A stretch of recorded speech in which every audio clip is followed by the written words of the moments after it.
Hello friends, welcome to easy notes for your online study channel. आप सबके अपने YouTube channel पे आप सभी का बहुत बहुत स्वागत है। यूजीसी नेट पेपर 1 के क्वेश्चन पेपर को हम सॉल्व कर रहे हैं। आज जो सॉल्व करने वाले हैं वो 2 जनवरी का नहीं बल्कि 5 जनवरी का पेपर है, लेकिन 5 जनवरी का शिफ्ट 1 में करवा चुकी थी। आज होने वाला है शिफ्ट 2 का सेकेंड शिफ्ट का क्वेश्चन पेपर है, जो वो आज आपको देखने को मिलने वाला है। तो चलिए स्टार्ट करते हैं यूजीसी नेट पेपर 1 के ये इंपॉर्टेंट क्वेश्चंस। रिचा जल्दी से एक बार कंफर्म कर दीजिए ऑडियो विजुअल क्लियर है। इंपॉर्टेंट क्वेश्चंस होंगे, मेरे साथ साथ पढ़ते जाइएगा, सॉल्व करते जाइएगा, क्योंकि आने वाले चाहे दिसंबर एग्जाम हो चाहे आने वाला नेक्स्ट एग्जाम हो, उन सभी में ही ये क्वेश्चन जो है वो रिवाइज होंगे। तो क्वेश्चन नंबर 1 पे चलते हैं।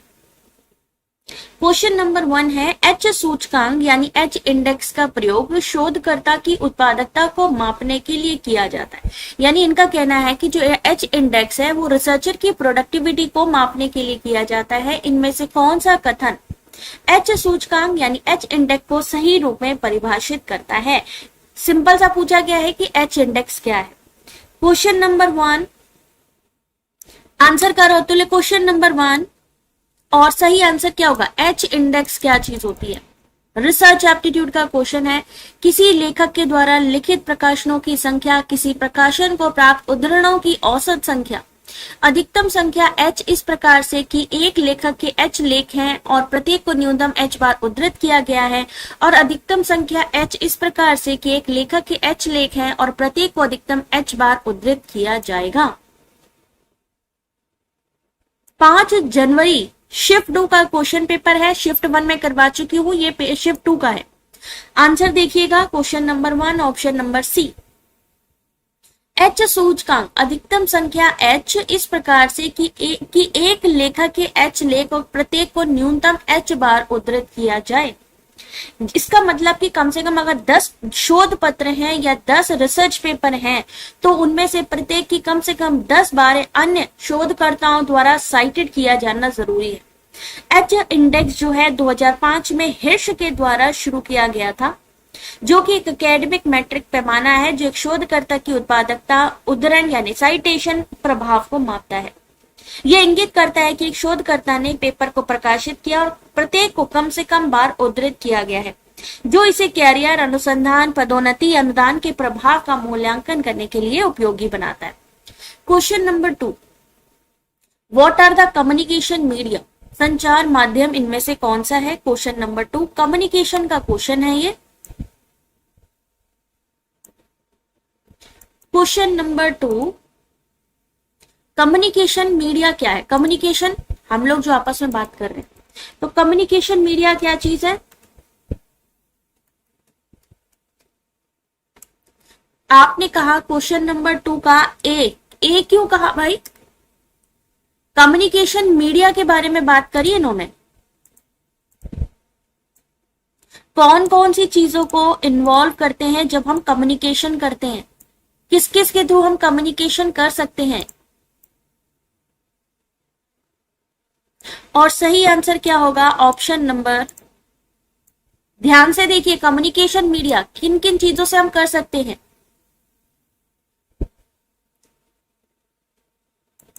सही आंसर है सी, न्यूज़पेपर के थ्रू हम कम्युनिकेट कर सकते हैं। कम्युनिकेशन मीडिया में आता है, रेडियो आता है, वीडियो आता है और टेलीविजन आता है। Question number 2 option number C, संचार समाचार पत्र प्रिंट मीडिया में आता है। रेडियो ऑडियो, टेलीविजन और वीडियो ऑडियो विजुअल मीडिया में आता है। इनका उपयोग सूचना, समाचार और संदेशों को एक साथ बड़ी संख्या में लोगों तक पहुंचाने के लिए भी किया जाता है। क्वेश्चन नंबर 3, इनमें से कौन से प्रशिक्षण के उपागम व्यवहार सिद्धांतकारों के साइबरनेटिक समूह से विकसित किए गए हैं? और ये क्वेश्चन आपका पहले भी एग्जाम में PYQ में पूछा जा चुका है।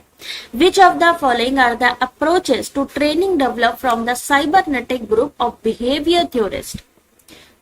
Theory to practice model, theory to law model, simulation या practice to theory model? Question number 3,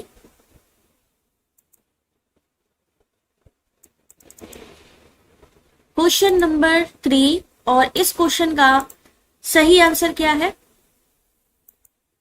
बताते चलिए, बाकी हम 10 सेकेंड में ही इस क्वेश्चन का आंसर भी बताते चलेंगे, क्योंकि पहले समझ ले, बाद में रिवीजन भी करते जाएंगे। क्वेश्चन नंबर 3 करेक्ट आंसर है ऑप्शन नंबर ए एंड सी। व्यवहारवादियों के साइबरनेटिक समूह यानी ग्रुप का ध्यान इस बात पर होता है कि छात्र फीडबैक के माध्यम से अपने व्यवहार को कैसे नियंत्रित और सुधारते हैं, तो थ्योरी टू प्रैक्टिस मॉडल। ठीक है, दूसरा आता है सी साइमुलेशन यानी कि प्रेरणा। ठीक है, दूसरा क्या आता है, प्रेरणा। तो ये दोनों ही चीजें आपके किस में आती हैं, प्रशिक्षण के उपागम व्यवहार में। थ्योरी टू प्रैक्टिस, सबसे पहले सैद्धांतिक ज्ञान दिया जाता है, फिर उसका अभ्यास के माध्यम से सुधारा जाता है। साइमुलेशन साइबरनेटिक मॉडल का एक प्रमुख हिस्सा है। एक नियंत्रित वातावरण बनाया जाता है जहां छात्र अभ्यास करते हैं और तत्काल परिणामों के आधार पर अपने कार्यों में सुधार कर सकते हैं। प्रशिक्षण है भाई, ट्रेनिंग की ही तो बात की जा रही है, ट्रेनिंग के उपागम। क्वेश्चन नंबर 4, भाई ट्रेनिंग अगर किसी को मिल रही है तो उसमें क्या क्या चीजें हो सकती है, ये चीज पूछी है। स्वयं पोर्टल पर कोई भी छात्र निशुल्क रूप से विषयों का अध्ययन कर सकता है। स्वयं के विषयों को ज्ञानवाणी निशुल्क दूरदर्शन चैनल पर प्रकाशित किया जाता है। Question number 4। क्वेश्चन नंबर 4 आपके सामने,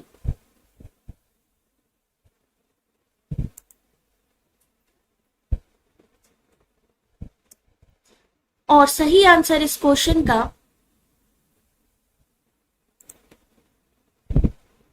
ऑप्शन नंबर क्या होगा, स्वयं पोर्टल पर कोई भी छात्र निशुल्क रूप से विषयों का अध्ययन कर सकता है। ये बात सही है, लेकिन ज्ञानवाणी के माध्यम से या दूरदर्शन चैनल के माध्यम से प्रकाशित किए जाते हैं, ये गलत है।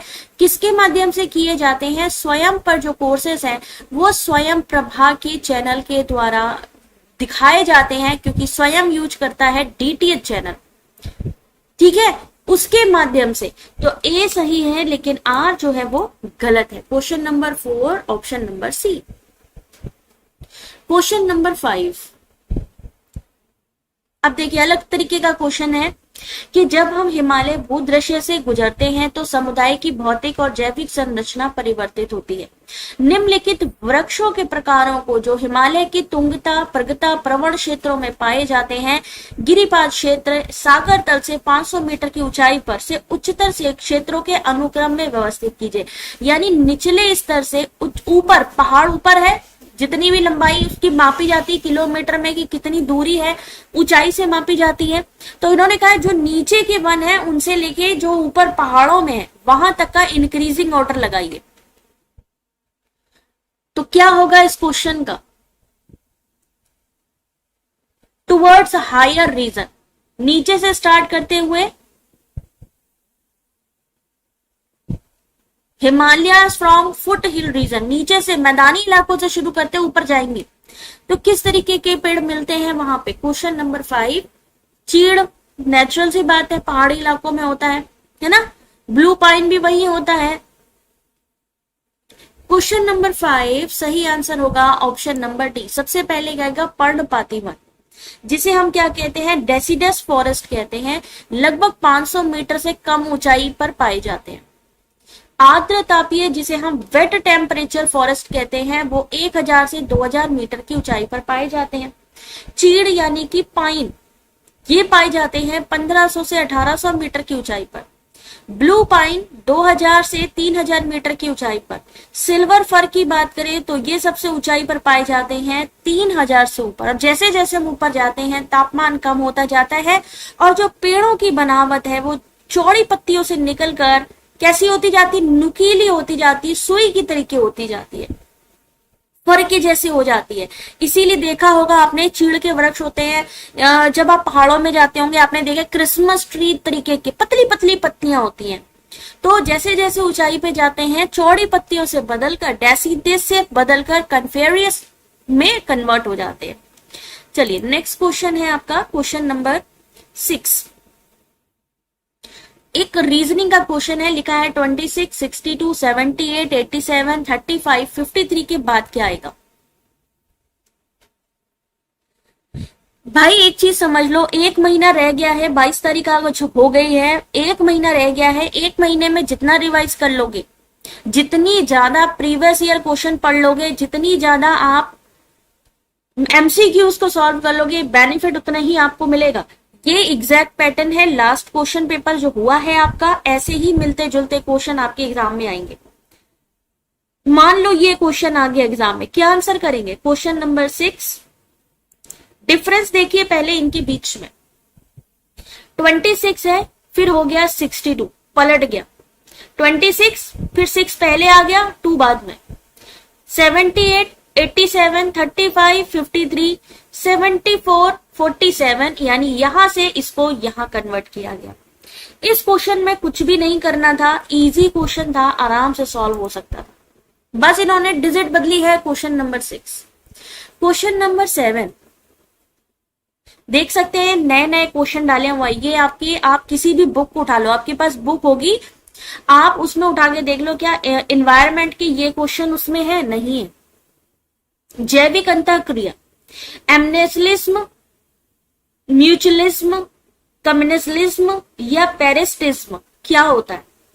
स्पेशीज पर इनके प्रभाव, क्वेश्चन नंबर 7। और ऐसे हम तैयारी कर रहे हैं और मान लीजिए एग्जाम में पहुंचे और ऐसे क्वेश्चन दिख गए तो क्या होगा? उस समय पे सबसे ज्यादा हड़बड़ाहट होती है, सबसे ज्यादा कंफ्यूजन होती है, तो ये लगता है यार ये कहां से, ये तो मैंने पढ़ा ही नहीं है। तो इसका ये जो प्रीवियस ईयर क्वेश्चन पेपर है, इसको रिवाइज करने का सिर्फ 2 रीजन है। पहला, आपकी स्पीड अच्छी हो जाएगी, आपको पता लगेगा कि कैसे क्वेश्चन आते हैं एग्जाम में। दूसरा, अगर आप उससे मिलते जुलते क्वेश्चन भी पढ़ लोगे, एक्सप्लेनेशन भी पढ़ लोगे, तो क्वेश्चन आ जाएगा। तो क्वेश्चन नंबर 7 करेक्ट आंसर है ऑप्शन नंबर सी। तो एमेंसेलिज्म जो है वो क्या है? One species is harm, other is unaffected. एक स्पेसीज को हानि पहुंचाती है, दूसरी अनप्रभावित रहती है।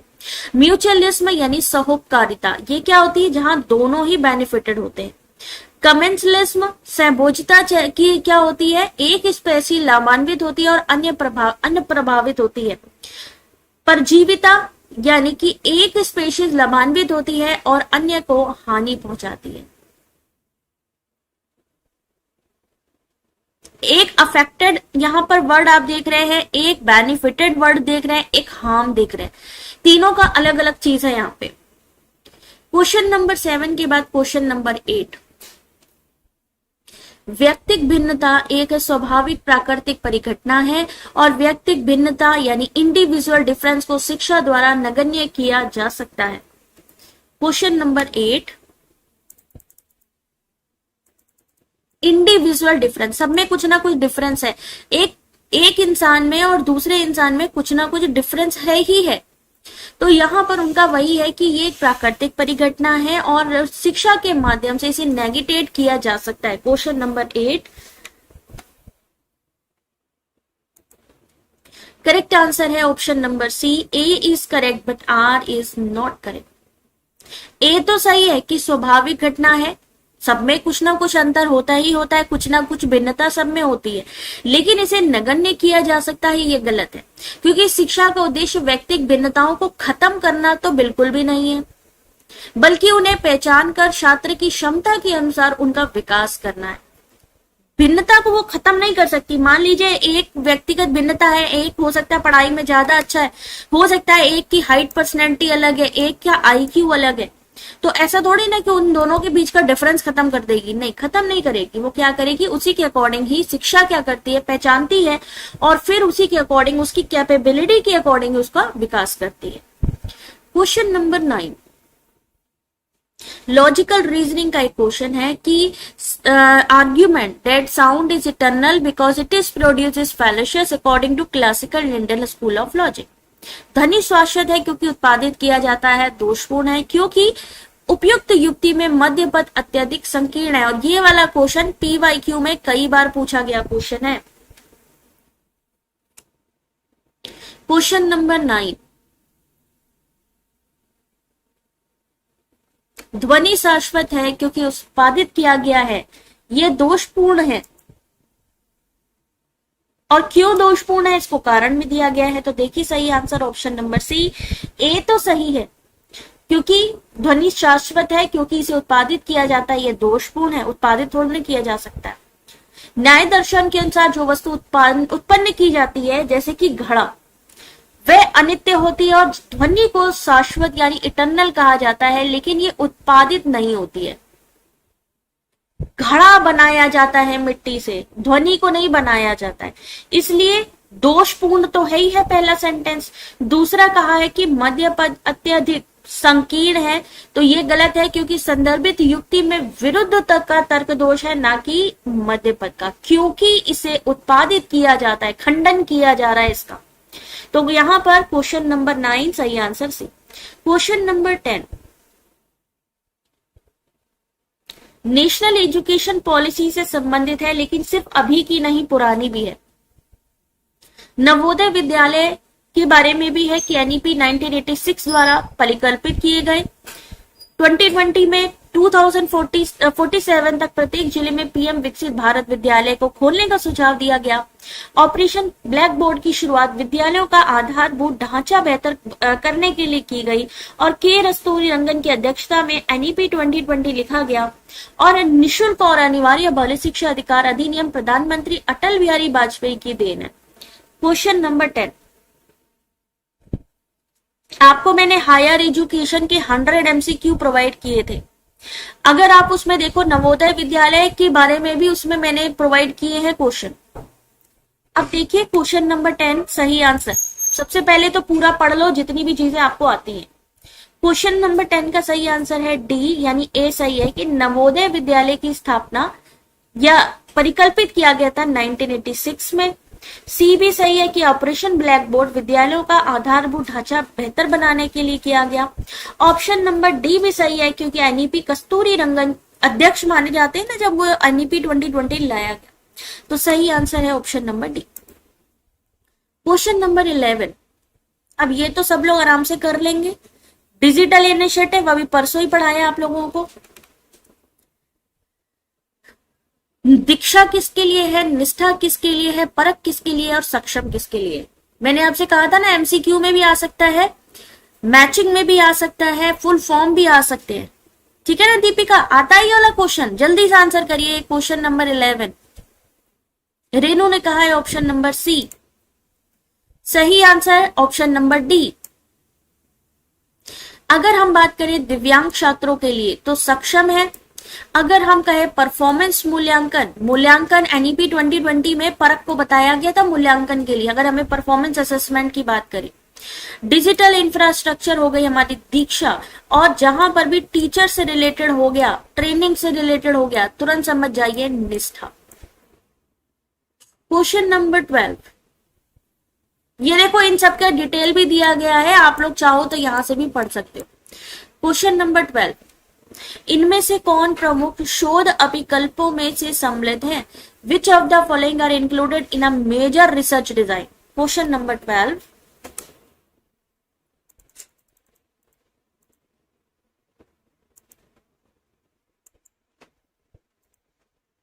इनमें से कौन से रिसर्च डिजाइन में आते हैं?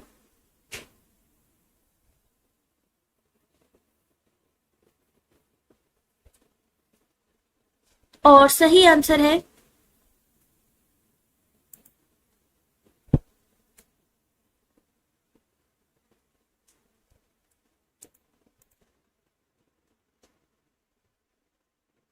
सही आंसर क्वेश्चन नंबर 12 ये सभी होंगे ए बी सी डी, यानी प्रायोगिक भी आता है, प्रतिनिध्यात्मक भी आता है, अनुदैर्घ्य भी आता है और केस अध्ययन। ये रिसर्च डिजाइन को और हम किस नाम से जानते हैं? ब्लूप्रिंट के नाम से भी जानते हैं। रिसर्च का ब्लूप्रिंट भी कहा जाता है। जब हम रिसर्च करते हैं तो हमें डेटा कलेक्शन भी करना होता है, तो इन सब चीजों के लिए हम इन सभी चीजों का इस्तेमाल करते हैं। क्वेश्चन नंबर 13, आईसीटी में बहुत इजी क्वेश्चन आते हैं मैम, तो भाई ये देख लो सच में बहुत इजी क्वेश्चन आते हैं या डिफिकल्ट क्वेश्चन आते हैं, खुद देखिए। सेमीकंडक्टर प्रौद्योगिकी में घातांकीय प्रगति जिसने निम्न लागत वाले हार्डवेयर के लिए मार्ग प्रशस्त किया है। प्रयोक्ता हेतु सुगम सॉफ्टवेयर, कंप्यूटरों के अंतरा पृष्ठ का आरंभ किया। स्मार्ट मोबाइल डिवाइसों के उत्पादन के लिए कंप्यूटर संचार प्रौद्योगिकी का विलयन हुआ। क्लाउड कंप्यूटिंग का उदय जिससे हार्डवेयर में विशाल निवेश की आवश्यकता रही। गूगल डॉक्स और माइक्रोसॉफ्ट जैसी सेवाएं आ सकी।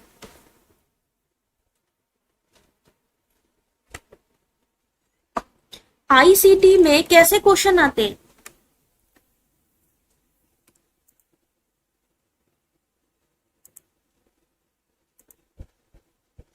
खुद देखिए लेवल क्या है, आईसीटी हम लोग पढ़ रहे हैं, किस तरीके का लेवल आ रहा है आप लोग खुद देखिए भाई।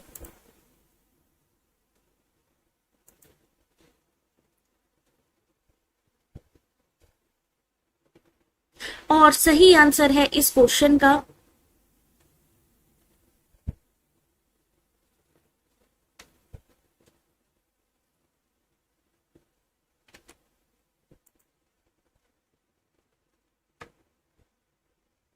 ध्यान से देखिएगा इस क्वेश्चन का सही answer, question number 13 option number ए ये सभी।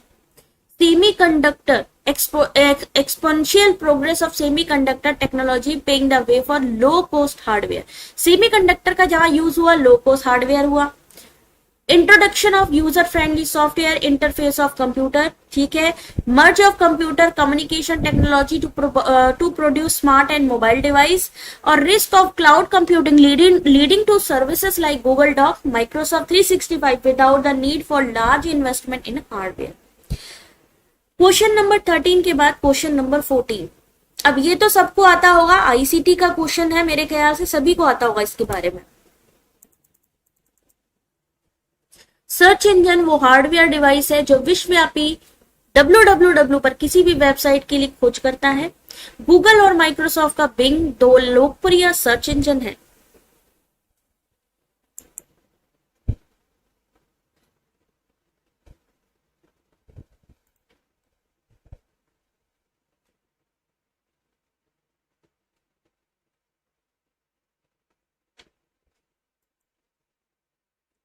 और इस क्वेश्चन का सही आंसर है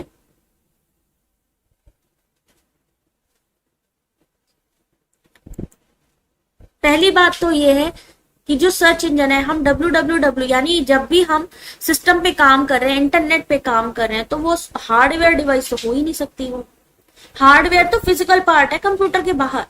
गूगल और माइक्रोसॉफ्ट बिंग दो लोकप्रिय सर्च इंजन है। Question number 14 option number D A is not correct but A R sorry option number D प्रश्न में दिए गए अभी कथन में पहला गलत है, बिल्कुल सही, और दूसरा सही है क्योंकि गूगल माइक्रोसॉफ्ट बिंग दोनों सर्च इंजन है। Question number next question number 15। BOD इसका फुल फॉर्म आता है एग्जाम में और ये क्वेश्चन भी कई बार आया हुआ है। बायोलॉजिकल ऑक्सीजन डिमांड, याद रखिएगा, एक सीओडी होता है केमिकल ऑक्सीजन डिमांड, एक होता है बीओडी, इन दोनों के ही फुल फॉर्म आते हैं, केमिकल ऑक्सीजन और बायोलॉजिकल। ये किसका मापन करता है? Question number 15।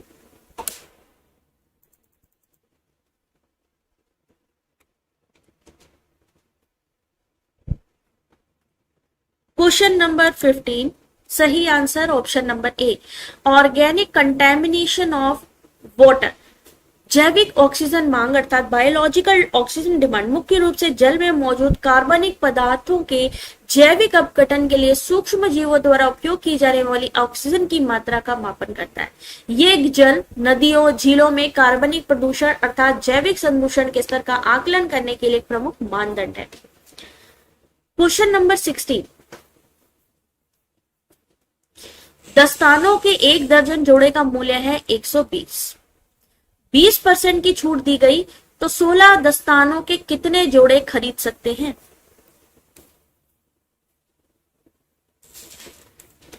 दस्तानों यानी ग्लव्स जो है, मान लीजिए ग्लव्स का पेयर है, एक दर्जन का मतलब है 12।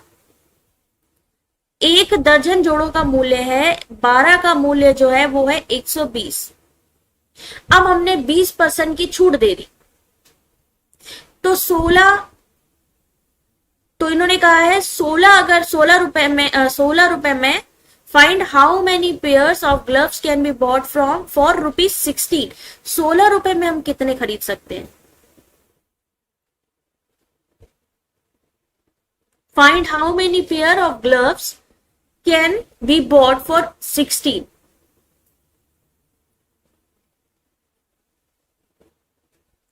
Question number 16। दस्तानों के एक जोड़े का मूल्य है 120।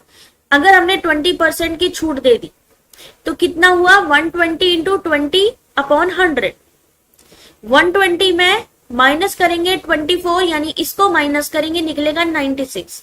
तो 96 में अगर 1 दर्जन मिल रहे हैं अर्थात 12 जोड़े खरीद सकते हैं, तो 16 रुपए में कितना होगा, तो 1 दर्जन कितना हुआ 16, नीचे कितना निकालेंगे 96 जो एक्चुअल प्राइस है। जब आप डिस्काउंट दे देते हैं तो 96 लिखेंगे, नीचे कितने जोड़े चाहिए 12 इंटू 16 करेंगे, 16 रुपए में खरीदेंगे। तो कितने जोड़े हुए, ऑप्शन नंबर सी 2 जोड़े। ठीक है, अगला क्वेश्चन देखिए, क्वेश्चन नंबर 17। इनमें से कौन सा कथन तार्किक रूप से समतुल्य है। Some non sedans are car, कुछ गैर सीडेन कारें हैं। Some cars are not non sedans, some cars are sedans और सम सेडेन्स आर कार। यानी यहां पर सेडन अलग कर लो पहला और कार अलग कर लो। इन्होंने कहा सम नॉन सेडेन्स आर कार, कुछ गैर सीडन जो है वो कारें हैं। सम कार्स आर नॉट, कौन तार्किक रूप से सही है, some cars are non sedans, some cars are sedans और some sedans are car. Question number 17। Question number 17 का सही आंसर है option number A, B C D समतुल्य है। Some cars are not non sedans, some cars are sedan, some sedans are car.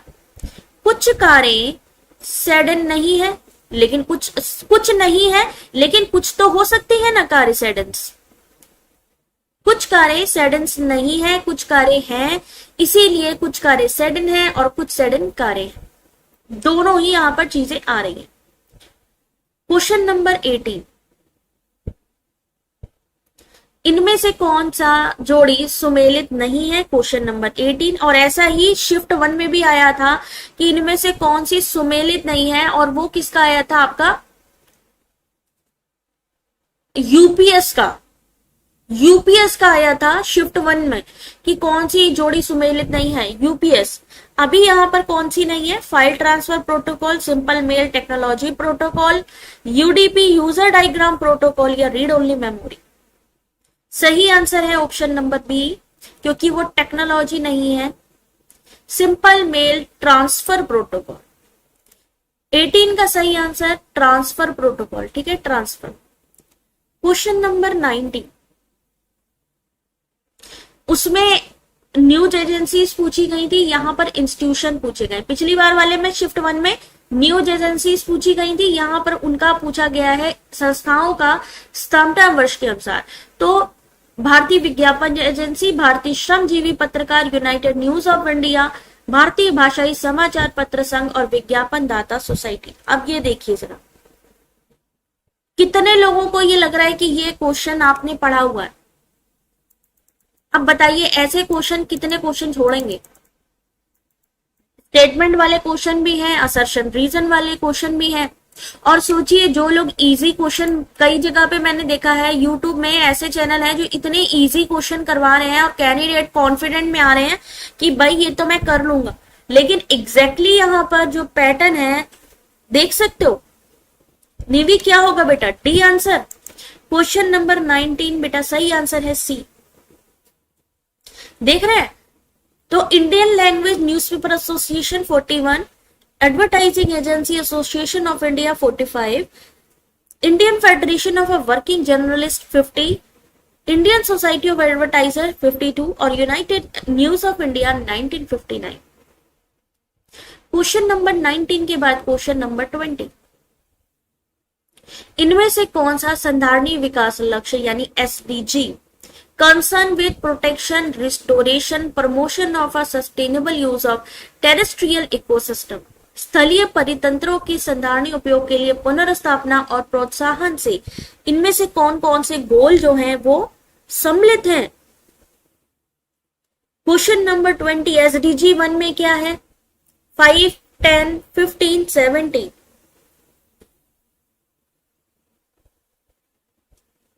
Terrestrial ecosystem से संबंधित आपने कहा है सी। किसका, 20 का? 20 का सही आंसर है D, only D. SDG 15। SDG 15 जो है वो ही केवल ऐसा है जो कि टेरिस्ट्रियल इकोसिस्टम के रिस्टोरेशन, प्रोटेक्शन, प्रमोशन से जुड़ा हुआ है। सतत विकास में के टोटल कितने टारगेट है? 17 गोल है। 2015 में आया था 2030 तक लक्ष्य प्राप्त करने हैं। पहले में क्या था? गरीबी का अंत, पॉवर्टी। 5 में जेंडर इक्वालिटी। 10 में असमानता, इनइक्वालिटी को कम करना। तो अब 15 बचता है जो कि आपका इससे संबंधित था। क्वेश्चन नंबर 21, घटते तत्वार्थ के क्रम में लिखिए। Arrange the following in a decreasing order of their significance in टाइटी। पत्र पत्रिकाएं, पुस्तकालय, पाठ टिप्पणी जिसे हम फुट नोट कहते हैं, या आर्टिकल। घटते तत्वार्थ के क्रम में व्यवस्थित कीजिए।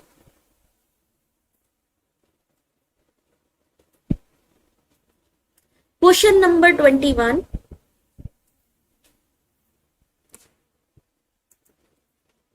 करेक्ट आंसर बिल्कुल सही ए है। सबसे पहले क्या आएगा? पुस्तकालय यानी लाइब्रेरी। लाइब्रेरी में क्या होती हैं? पत्र पत्रिकाएं होती हैं, पेरियोडिकल्स होती हैं।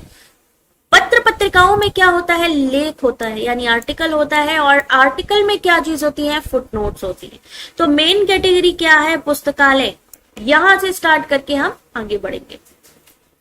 क्वेश्चन नंबर 22, उच्च शिक्षण के लिए केंद्रीय संस्थान जैसे कि केंद्रीय विश्वविद्यालय की स्थापना निम्नलिखित में से कौन कर सकता है? क्वेश्चन नंबर 22,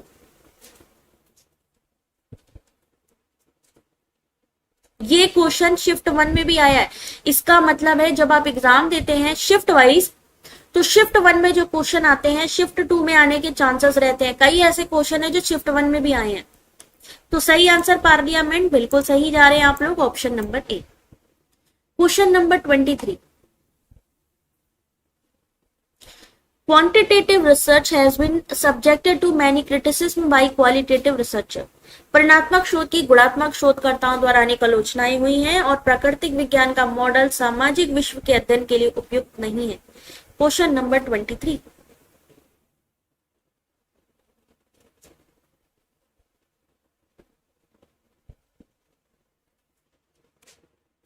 क्वेश्चन नंबर 23, ध्यान से देखिए इसका आंसर ऑप्शन नंबर ए दोनों ही सही है कि परिमाणात्मक शोध की गुणात्मक शोधकर्ता द्वारा आलोचना हुई। क्यों हुई? क्योंकि प्राकृतिक विज्ञान का मॉडल सामाजिक विश्व के अध्ययन के लिए उपयुक्त नहीं है। क्वेश्चन नंबर 24, इनमें से कौन गुणात्मक शोध की विशेषता है? क्वालिटेटिव रिसर्च की कैरेक्टरिस्टिक्स बतानी है। क्वेश्चन नंबर 24,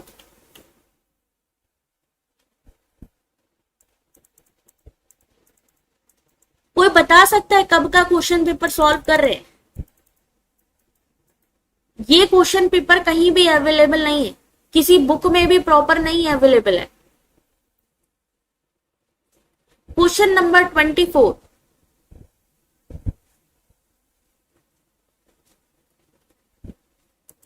गुणात्मक में क्या होता है? शोधकर्ता प्रमुख उपकरण के रूप में होता है, शोध औजार एक प्रमुख उपकरण के रूप में, संदर्भ मुक्त सामान्यीकरण, संदर्भ विशिष्ट सामान्यीकरण या आगमनात्मक डेटा विश्लेषण। 24 option number C, A, D and E.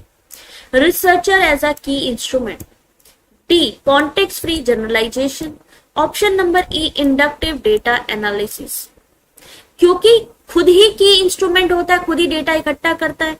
Researcher खुद फील्ड पे जाता है, डेटा इकट्ठा करता है। इसमें निष्कर्ष किसी विशेष स्थिति पर आधारित होते हैं, इसलिए ये कॉन्टेक्स्ट फ्री रहता है। आगमनात्मक डेटा इसलिए कहा गया क्योंकि इसमें शोधकर्ता विशिष्ट उदाहरणों से शुरू करता है और सिद्धांतों की तरफ बढ़ता है, यानी बॉटम अप अप्रोच की तरफ।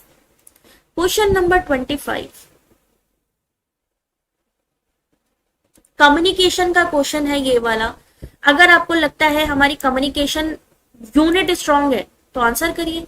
तमाशा, यक्ष ज्ञान, भवई या थेरुकूथु।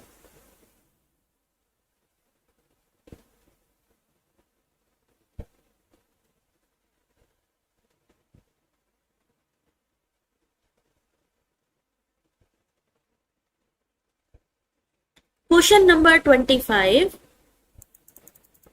ये जो आप क्वेश्चन देख रहे हैं ना, पता है कब के क्वेश्चन है ये आपकी 5 जनवरी 2026 यानी 2026 में जो एग्जाम हुआ था, शिफ्ट 2 का क्वेश्चन पेपर देख रहा है। रिसेंटली पेपर है ये, बिल्कुल रिसेंट पेपर। 5 जनवरी 2026 का question paper, latest question paper, और ऐसे ही मिलते जुलते क्वेश्चन अभी दिखाई देंगे एग्जाम में। 25 का सही आंसर ऑप्शन नंबर डी होगा। यानी सबसे पहले तमाशा किससे संबंधित है? महाराष्ट्र से। यक्ष ज्ञान किससे संबंधित है? कर्नाटका से। भवई आपकी है ऑप्शन नंबर 1 गुजरात से, और थिरुकूटू है तमिलनाडु। Question number 26। स्वयं के बारे में मैम इतना ज्यादा मैंने पढ़ा हुआ है, मूक के बारे में तो कोई पूछ ले तो मुझे आ जाए। स्वयं भी है, मूक भी है, लेक्चर मेथड भी है, ओएचपी भी है और विद्यांजलि भी है। एक क्वेश्चन में कितने ऑप्शन है आप खुद देखिए। स्वयं भी है, मूक भी है, लेक्चर मेथड भी है, ओएचपी भी है और विद्यांजलि। तो सोचिए, जो आपको कंटेंट हम इतने लेंदी कंटेंट हमने प्रोवाइड किए हैं, वो यूजफुल नहीं होंगे क्या इसके लिए?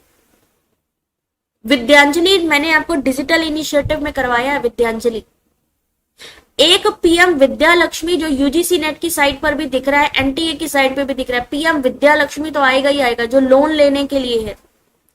26 का आपने कहा डी आंसर। सही आंसर देखते हैं option number B, A and E only. A सही है कि स्वयं सपोर्ट एक्टिव लर्निंग, और E Vidyanjali is an initiative for remedial classes. OHP can be used to play a CD. In lecture method, teacher speaks only, student questioning is not allowed. MOOC need smart boards. Next question, question number 27. Math का question है, लेकिन matching में। पहली 50 प्राकृतिक संख्याओं का औसत कितना है? 100 तक की सभी विषम संख्याओं का औसत क्या है? The mean of 1 square, 2 square, 3 square, 4 square, 5 square, 6 square and 7 square. The average of all 30 to 50 prime numbers. Question number 27। इनमें से दो का भी अगर आपको सही आंसर आ गया तो कर लेंगे। Question number 27, correct answer is पहली 50 प्राकृतिक संख्याओं का औसत निकालने के लिए क्या करेंगे? 50 + 1 डिवाइड किससे करेंगे? 2 से। याद रखिए, अगर हमें कोई संख्या निकालनी है, अब जैसे इन्होंने 50 बोला, अगर 40 लिखा होता तो हम n की जगह पे 40 लिखते, +1 करते, बाई 2 आंसर आ जाता। तो पहला सूत्र तो ये हो गया। दूसरा है कि 1 से 100 तक 50 विषम संख्याएं होती हैं, और प्रथम जो विषम संख्याओं का औसत n होता है। अतः 50 विषम संख्याओं का औसत अगर हुआ 50, ठीक है, ये हो गया। सी हो गया कि प्रथम जितनी भी संख्याओं के औसत निकालने का जो सूत्र है वो है ये। अभी उन्होंने जो डिजिट दी थी उसी में ही रखना है। 30 से 50 के बीच जो प्राइम नंबर्स हैं उनको कैलकुलेट कर लीजिए, कितने हैं, उनका योग यानी जोड़ना है उनको। तो निकल के कितना आएगा?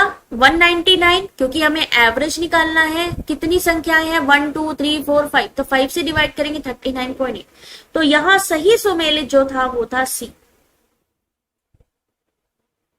इस क्वेश्चन का जो सही आंसर था वो था सी, यानी पहली 50 प्राकृतिक संख्या 25.5, 100 तक की सभी विषम संख्याएं 50, स्क्वायर जो मीन पूछा गया है वो हो गया 20, और 30 से 50 के बीच का जो औसत पूछा गया है वो है आपका option number 2, 39.8।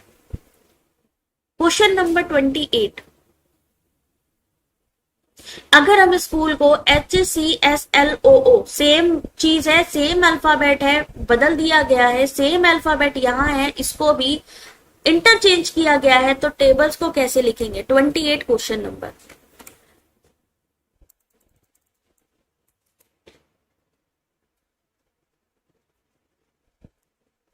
Question number next 28, आपने कहा है बी आंसर। सही आंसर देखते हैं, बी आंसर बिल्कुल सही है, बस फास्ट आंसर करना है इसको। 29 क्वेश्चन नंबर, इनमें आपको क्रोनोलॉजी ऑर्डर लगाना है। Zoological survey of India, plastic waste management rules, botanical survey of India, battery waste management rules, forest survey of India. मतलब यूजीसी नेट एग्जाम में ये हो रहा है कि जब आप यहाँ पर इनके अधिनियम प्रोटोकॉल लर्न करते हैं तो फिर ये लोग ईयर देना शुरू कर देते हैं। जैसे इस बार ये न्यूज चैनल, इंस्टीट्यूशनल, यहां तक कि इन्वायरमेंट में भी क्रोनोलॉजी डाल रहे हैं। क्वेश्चन नंबर 29 सही आंसर देखिए, याद रख लीजिएगा। मान लीजिए दोबारा क्वेश्चन डाला तो आपको आंसर आना चाहिए, क्योंकि क्वेश्चन कई बार रिवाइज होते हैं। या हो सकता है वो पूछे जूलॉजिकल सर्वे इस ईयर में आया था, प्लास्टिक वेस्ट इस ईयर में आया था, या बोटेनिकल बैटरी। तो भारतीय वनस्पति सर्वेक्षण बीएसआई कब आया है आपका? बीएसआई आया है 1890 में, मुख्यालय है कोलकाता। मान लीजिए यही पूछ लिया कि कहां पे। फिर zoological survey of India, zoological survey India आया 1916 में। एफएसआई देहरादून में है, 1981 में आया। सही answer option number B. Question number 30, जब आपसे कहा जाए कि कौन सी प्रतिज्ञप्तियां इस प्रकार संबंधित है कि ये दोनों गलत नहीं हो सकती, हालांकि दोनों सही हो सकती हैं, तो क्लासिकल स्क्वायर ऑफ अपोजिशन में आपसे बताया था कि दोनों एक साथ गलत नहीं हो सकती हैं, हालांकि दोनों एक साथ सही हो सकती हैं। तो क्या होगा? सब कॉन्ट्रेरी होगा। अब आपको सब कॉन्ट्रेरी का क्वांटिफायर ढूंढना है कि इनमें से सब कॉन्ट्रेरी क्वांटिफायर कौन सा है। क्वेश्चन नंबर 30 निवेदिता ने सबसे पहले आंसर किया भाई डी आंसर। क्वेश्चन नंबर 30 सही आंसर भी डी है, बिल्कुल सही, सी एंड डी, सम और सम नॉट। क्वेश्चन नंबर 31, अब एक आयत की लंबाई और चौड़ाई में मान लीजिए +20% और -10% का बदलाव किया जाता है। ऐसा करने से आयत के क्षेत्रफल में कितने प्रतिशत का बदलाव होगा? Question number 31।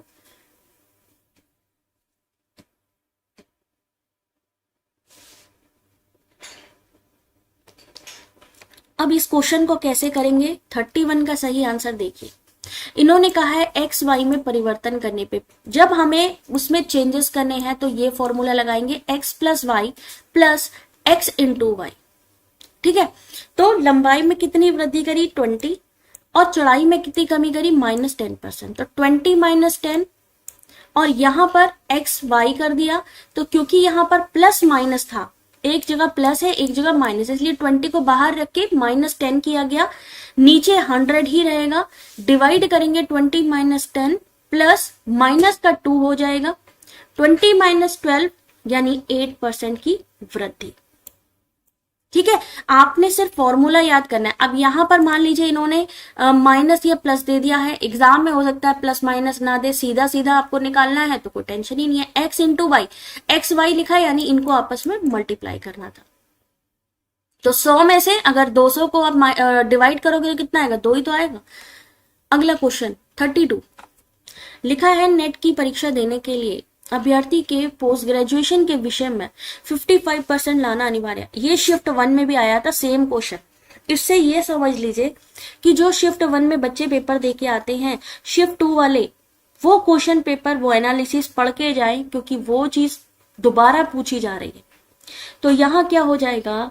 Norm reference, placement, criterion reference या फॉर्मेटिव असेसमेंट। क्वेश्चन नंबर 32 आपने कहा है सी, बिल्कुल सही है, मानक, यानी कि स्टैंडर्ड मेंटेन है, मापदंड संदर्भित एक वहां पर मेंटेन किया गया है। 32 का सही आंसर। मापदंड संदर्भित, निश्चित कट ऑफ होना चाहिए। नॉर्म, छात्र की तुलना दूसरे छात्र से। प्लेसमेंट, जब हम प्रवेश के समय योग्यता जांच करते हैं, वाइवा वोस हो गया, इंटरव्यू हो गया। फॉर्मेटिव, सीखने के समय। क्वेश्चन नंबर 33, इनमें से कौन सा शोभ मंडल में या ट्रोपोस्फेयर में गौड़ प्रदूषक या सेकेंडरी प्रदूषक है? Question number 33, carbon monoxide, sulphur dioxide, ozone या नाइट्रोजन डाइऑक्साइड।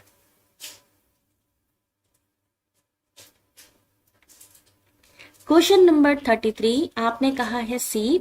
सेकेंडरी की बात करें तो 33 का सही आंसर है सी, ozone. Question number 34,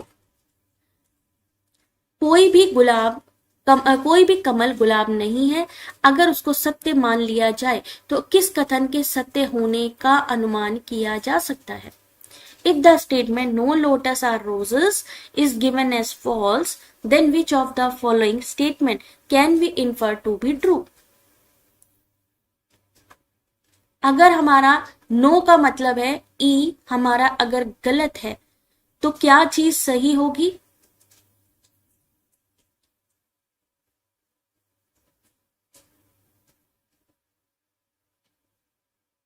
question number 34 बिल्कुल अपोजिट कर दें तो सही आंसर होगा 34 का option number D, some lotuses are roses. नकारात्मक को सकारात्मक में करेंगे और जैसे कि मैंने आपको अभी डायग्राम में दिखाया इसका कॉन्ट्राडिक्टरी था आपका आई, तो हमने उसको सेलेक्ट किया some lotus are roses. Question number 35 इनमें से कौन सा संचार का पारंपरिक रूप है? स्ट्रीट प्ले, पटपडरी, नौटंकी, poster, single screen film theatres.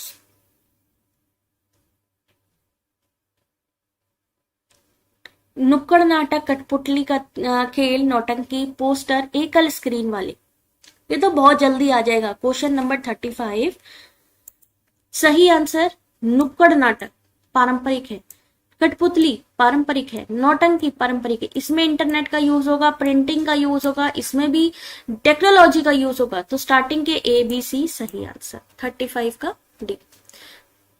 अभी ये जो पीडीएफ है हमारे एप्लीकेशन पर अपलोड की जाएगी।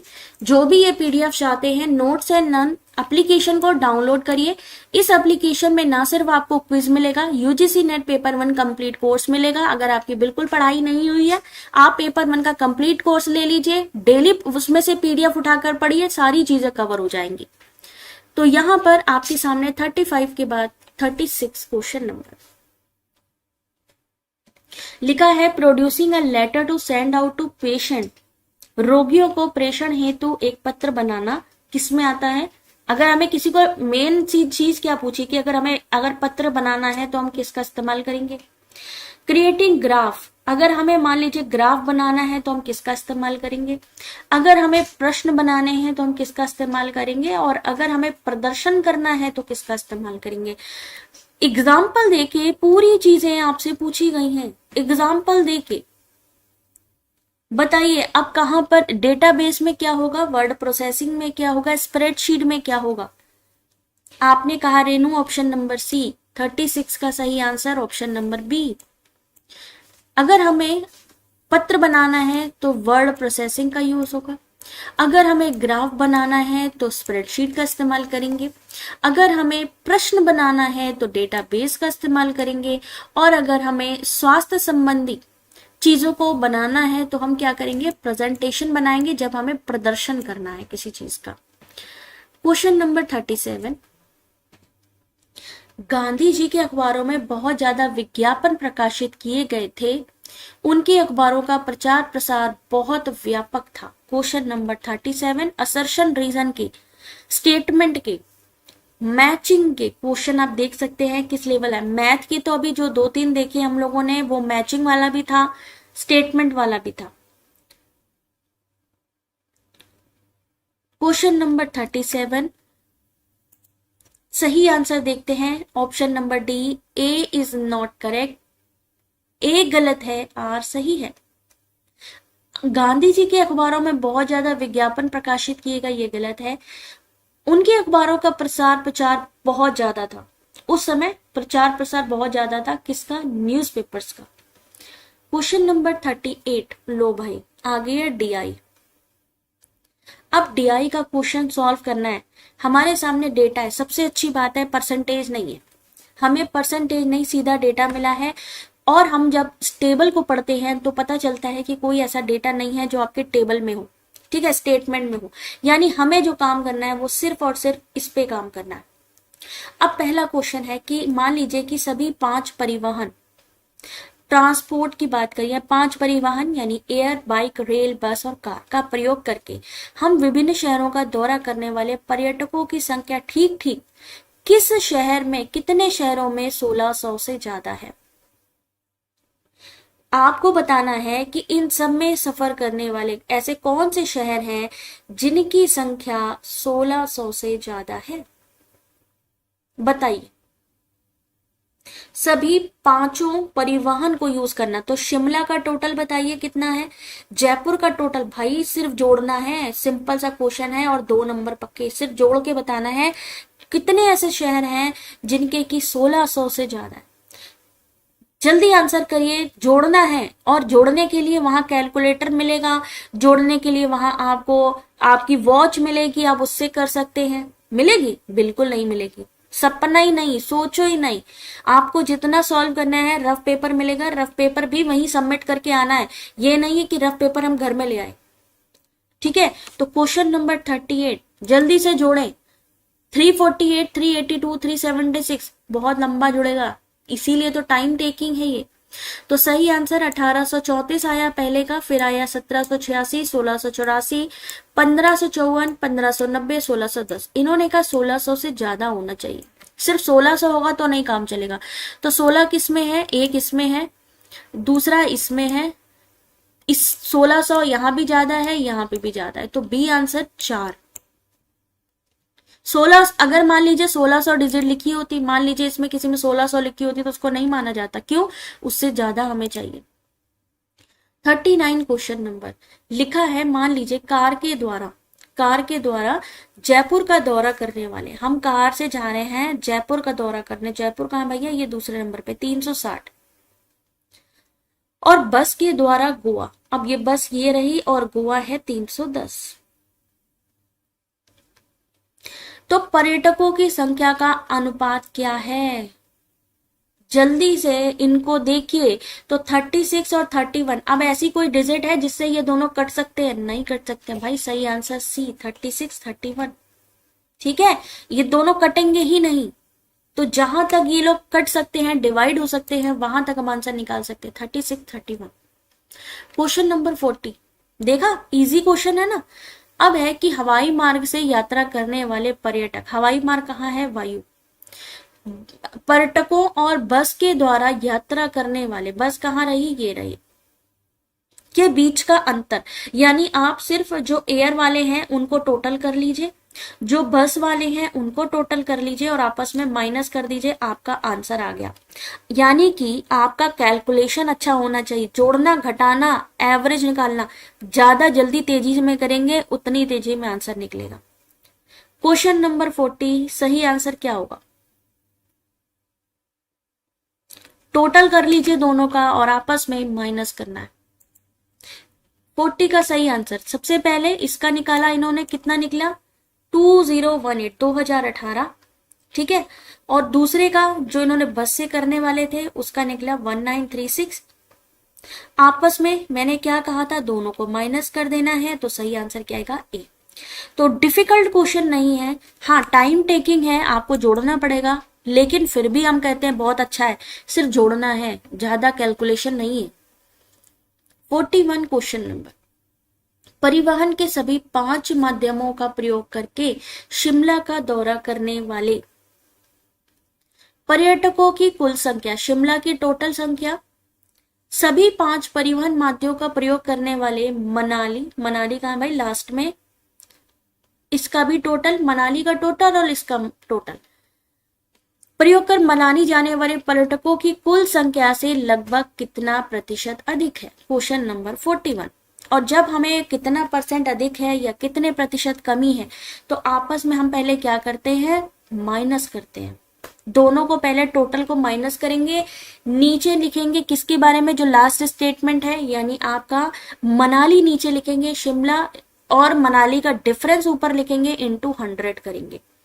तो 41 का आंसर देखिए क्या निकलेगा। जैसा कि मैंने कहा, शिमला का निकाल लीजिए, मनाली का निकाल लीजिए, दोनों का डिफरेंस, डी मतलब डिफरेंस, कोई भी संख्या होगी ऐसे ही निकलेगी।